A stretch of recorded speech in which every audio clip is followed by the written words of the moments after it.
F1 race, Pebble Street, F1 club, have to be here.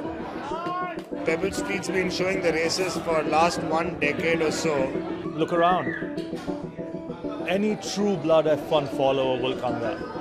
People have started wearing team merchandise and identifying themselves with a particular team. Obviously, Ferrari is the most popular. I can sit next to a Ferrari fan, and incidentally, I don't like Ferrari, and we can spend the whole afternoon, drinking, talking, and me cursing Ferrari and he cursing Mercedes, and we can still get along. We were a very select group of people who would follow Formula One. A lot of people did not understand F1. It was a niche sport. With the Indian GP happening, a lot of people have got interested. We would have loved it if the race was here again next year, but I'm sure there are reasons that the F1 team management has in place. Something that a fan really cannot have a say in.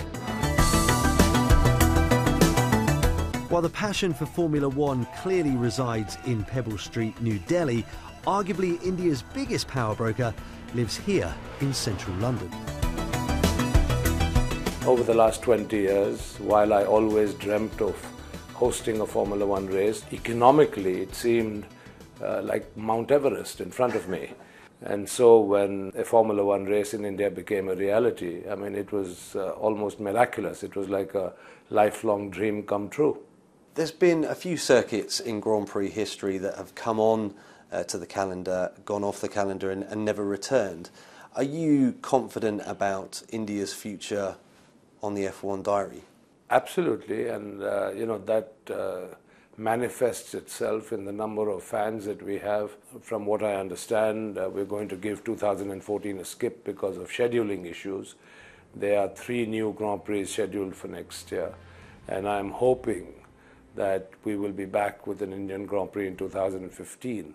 Bernie Ecclestone is a good friend of mine, and I have tried to persuade him that India is a market that should not be ignored.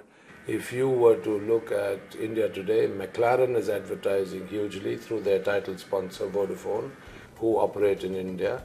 And like that, there are several teams with sponsors who have large interests in India and who would also like to exploit the opportunities. India, it's large. Yes, it has its problems and some frustrations that go with it, but the market is just too big and far too important going forward to ignore. Our population is our biggest asset and our biggest liability. F1 needs India.